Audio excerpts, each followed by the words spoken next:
Hello ladies, men, and non-binary friends. Welcome back to my channel. Recently, and as recently I mean a month ago, I went on my first international trip. I was in Italy with my family. My mother and now stepfather were getting married. They did a whole destination wedding. This was my first time out of the United States, and so I wanted to share with you some of the things that I learned, some of the things that we did right on this trip, and just generally my experience. Maybe if you're like me and didn't leave the country until you were the ripe old age of 30 and you have immense anxiety about the whole thing, because I know I certainly did, this video will be helpful to you. So I'm going to start with the things that we did right, and the biggest thing was that we had a day where we had a tour guide to take us to all of the major landmarks in Rome. So on that day we saw the Forum and the Colosseum, which is like one location. They're literally right next to each other, but you have to pay 2 separate tickets to get in. And having someone who was super knowledgeable about the history of it was so wonderful. There was like self-guided stuff, but it was so packed and busy the day that we were there. Like the Colosseum hit capacity, which is a super Disney thing to say, but yes, it was completely full. And so our tour guide had these earpieces that she was able to speak, and then we could hear it and kind of catch up with the group later, but you were still getting all the information, didn't feel like you were gonna miss anything. And so that was so helpful, so grateful to that. We could ask her questions, have a conversation.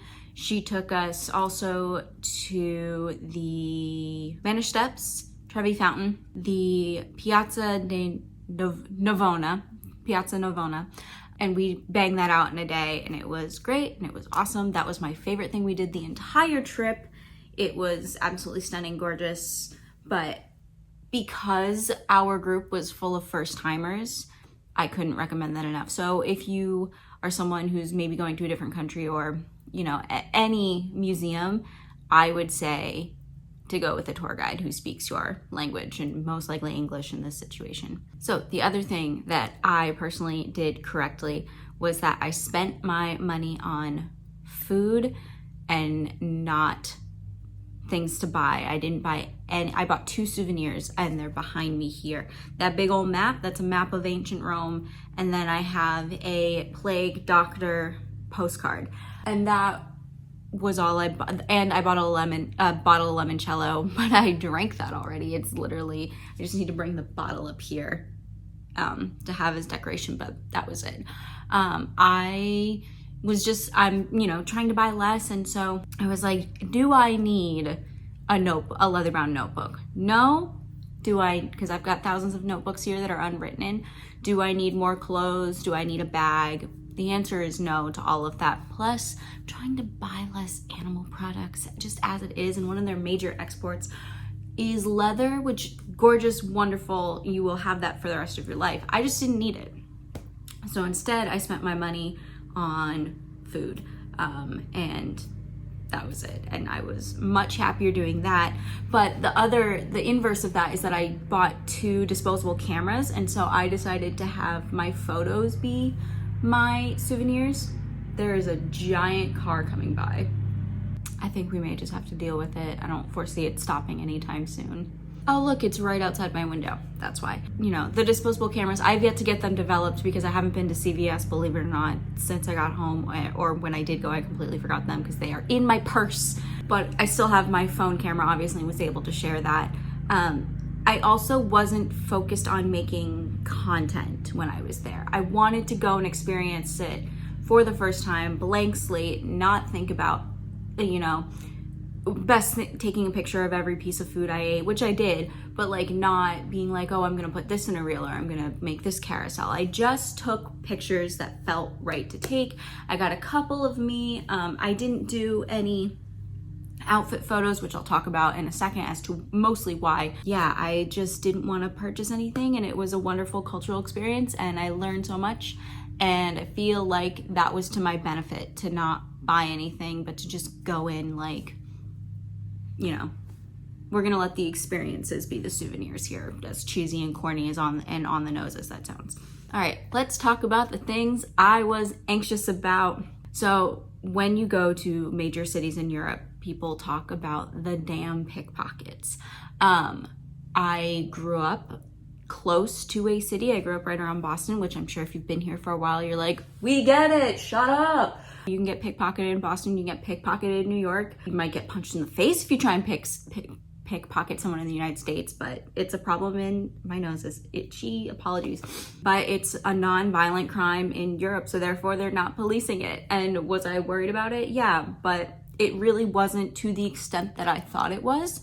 I was also someone who, you know, I had a crossbody bag with a zip and a fold over closure. It was a metal like bag chain, and I just paid attention to my belongings. Like, it really wasn't, people weren't aggressive, at least in Rome. I've seen the videos of people, you know, getting their bags ripped right off their arm, but it wasn't aggressive in Rome. I think if anyone were to try to pickpocket us, they would try and distract us, and it's just like, wasn't that bad. On top of that, hold on, I will show you something that I did buy specifically for that. So I did have this little beauty. This is a phone leash. You put this behind your case, let this little tab stick out where the charger is, and then you clip this on and it stays on your wrist like this. That was helpful to like ease my mind. It wasn't 100% necessary because my sister didn't use one, a couple of people in our group didn't use one, and they were fine. But again, we were paying attention to our belongings, so it really wasn't that big of a deal. If you're someone who's, you know, got their head up their ass, you might lose your phone. So just, you know, pay attention to your belongings. Don't put them in your back pockets. Double closure, just, yeah. But, you know, like I said, for the 1,000th time, non-aggressive, would probably try and distract, but even then we weren't distracted. We were just paying attention to where we were going. With that being said, something that I did wrong, and this is a me problem and it's not anyone else, it's like something I could have controlled. I was nervous about the language barrier, and then I didn't make enough of an attempt to learn the language, and that is on me. That is my fault. That is me being an arrogant American, being like, I'll just figure it out, because I know that the international language of travel is English, and there's a larger conversation about the English empire and why that exists in the world, that every country will have an English sign. We can't get into that right now. It's colonialism, that's why. You know, we were talking to the tour guide as well. We were like, oh, you know, when you speak English, was that something taught to you in school? And she said, yes, she started in high school, and now they're teaching it in like what we would equate to middle school. So they know English. Now, I should have made an attempt to close that gap. I was always, you know, please, thank you, very kind about it. And I will say they were nothing short of sweet, accommodating, wonderful people. Like, I never had a problem even just miming, being like, that one on a menu, I want that, or like trying to say it. But I could have learned more phrases like I'm practicing for Italian, or outside of like un caffè per favor, you know, stuff like that, like si, no. Could have learned more phrases or like picked up on more sentence structure. And so if I were to go back, I would take the time to actually learn it. So that would be something I would do differently, and something that I was nervous about, and then I didn't help myself not be nervous about it. All right, those were the two things I was super nervous about. Now it's time for the things that I did wrong, on top of not learning the language, because that kind of bridges the gap between the two. So I would pack completely differently. Maybe not completely differently. So I was super concerned, especially because we were going into Rome, and one, it was about to be conclave, and so we were nervous about like, oh, what if we wander into a church one day? The dress code is that your shoulders and knees have to be covered for both men and women, although it seemed relatively lax, which is why I would pack completely differently. I would also just, you know, the whole thing is like, oh, they don't wear jeans and they don't wear like t-shirts. Like the outfit I'm wearing today, my giant ripped jeans and my hoodie, would make me stand out like a sore thumb. But I would have bought more jeans without rips. Like, that's something I didn't see anyone, no ripped jeans. So jeans without rips, which I don't have any besides like 1 or 2 pairs. But aside from that, I would maybe just bring more t-shirts, like dress more like myself, I guess is the best way to put it. I liked all the clothes that I brought, and if you follow me on Instagram, you saw my stories what I was bringing. But I think I just like felt like I was trying to fit in too much. And like, here's the thing, I walk and speak like an American. I stand out like an American. No one's gonna mistake me for like a full-blooded Italian. They might pick up, you know what? No one's gonna pick up that I'm Italian American either. So like, just dress like yourself, be respectful and cognizant of dress codes, but don't freak out about like European style, because like, who cares, right? Who cares? I wouldn't do that. And if someone's rude to you because you look like an American, well, that's their problem and they're xenophobic, not really your issue. So yeah, I would just say be cognizant of like situationally appropriate clothing, but not dressing outside of your comfort zone. But also the weather threw me through a loop. It was hot in Rome, and then in the small town where my mother was getting married, the weather changed drastically. It was actually a lot like it is today. Not that you can see it, but it was cloudy. It was a little bit muggy. There were a chance of scattered thunderstorms. And so that was the days where I was like, I have nothing but spring dresses. I would like a pair of pants, please, and maybe like a little warmer layer. Like, that's where I went wrong. So I would just kind of adjust what I was wearing more so. And also I've been told to post-trip, Italians dress for the season, not the weather. So if it's hot out, they might still very much so be wearing like longer sleeves and longer pants, because it was the spring season, it wasn't full summer. And then the last thing that I would do differently is that I would make more of a strategic list of places that I wanted to see, stores I wanted to go to, and like places I wanted to eat. I knew we were doing the guided tour, but there are more side streets in Rome, and so I would be able to get better photographs that way. And not just in terms of like, I'm an Instagram person or I'm a TikTok person, like here's how I would get away from the crowds and take better outfit pictures. I think it would just be better to see different vantage points of those areas, especially because like the Colosseum is huge. You can see it from so many different angles. It's a giant round thing. And so being in the hustle and bustle was really cool the first time, but I think I would like to go away from it and just do other things. I also was, like I said, nervous, so I didn't venture too far out and like try different restaurants from like where our hotel was and all of that. We were for the first part of Rome, we were in the Trastevere section, which is actually supposed to be really cool and like youthful and has a lot of nightlife. We didn't explore too much for that. 1, jet lag, 2, nerves. And then when we were back, we were in a hotel that was literally 5 steps from the Trevi Fountain. So we literally went to the pizza place across the street because it just looked good and we had a flight to catch the next day. So we didn't want to hike everywhere. But I would be more adventurous, I think, the next time I went. Overall, it was great and wonderful, amazing. Everything they say about the food is true. It's delicious and fresh. When we were in Fossa Nova, it was literally like a 4x4 town with an abbey and like a cafe and 2 restaurants. And so that's where we had a lot of the food for my mother's wedding, and both restaurants were delicious. I have not had lasagna that good since my grandmother passed away, which says so much. So it made me very nostalgic in that regard. Pizza was delicious, pasta was delicious. I had carbonara, which I haven't had in years, which is like one of my favorite pasta dishes, but it's so rich. Yeah, what else can I say? Just gonna say I'm kind of a picky eater. Not a lot. I'll try anything once. I noticed that maybe it was because we were so celebratory, I didn't see a whole lot of vegetables on menus. I was like, besides like, there was fried eggplant and stuff like that. Like, it was good. And like fried artichokes. The other thing is, as an iced coffee girly, I was able to get one, and it wasn't like, there was a Starbucks, but I refused to go to Starbucks when in Italy. My sister and her fiance did, but that's another story.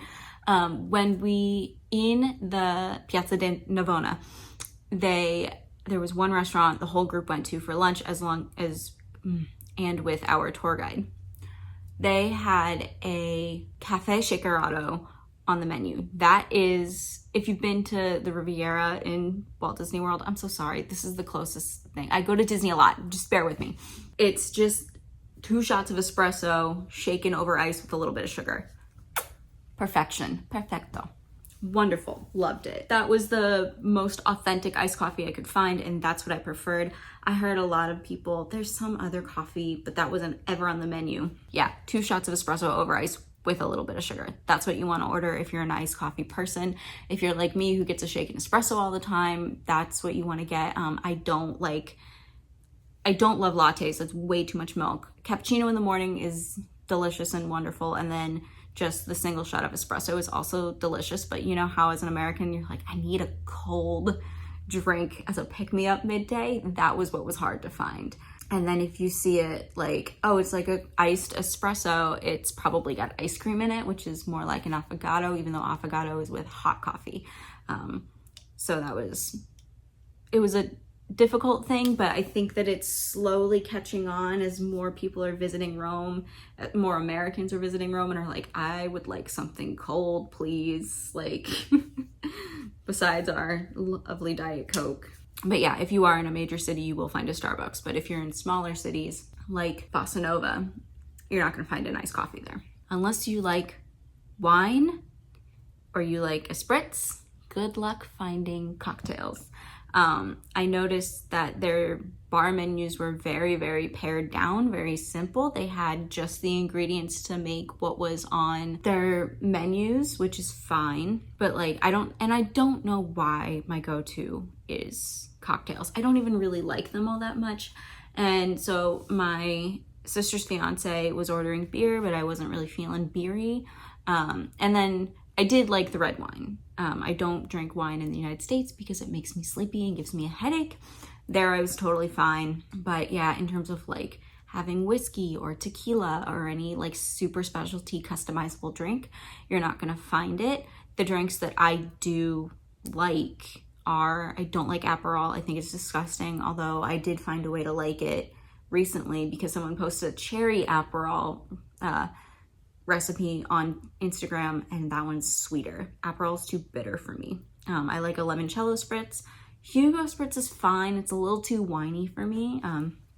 But I didn't see a limoncello or a Hugo spritz all that often. It was always the Aperol until we went to one restaurant across the street from our hotel, the pizza place across from the hotel that's down the street from the Trevi Fountain.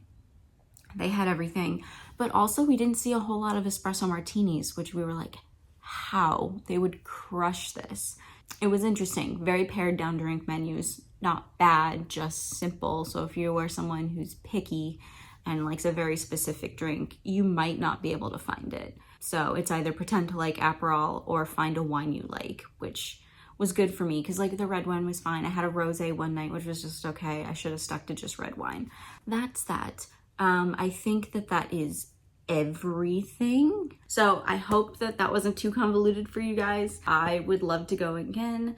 I really want to go to Amalfi though if I go back, because I learned while I was there that my grandmother's side of the family came from Amalfi when they immigrated to the United States. So I would just like to see that and see if we can like do some research and find some stuff about that side of the family, which, you know, Americans live in diaspora, which is like so crazy. And then you go back to like your homeland and you're like, oh, this isn't quite home. It wild thing. But I would just like to do some research and learn about that and just see it, because people always talk about the lemons in Amalfi and I'm a lemon girly. So yeah, if you have any questions, I'll try and answer them to the best of my ability. We used a travel planner, my mother did. Thank you guys so much for watching. If you enjoyed that, please subscribe. I usually talk about books and fashion, but I hope that you might want to stick around more based on the things I said. So I don't know. I will see you guys next week, and yeah, bye.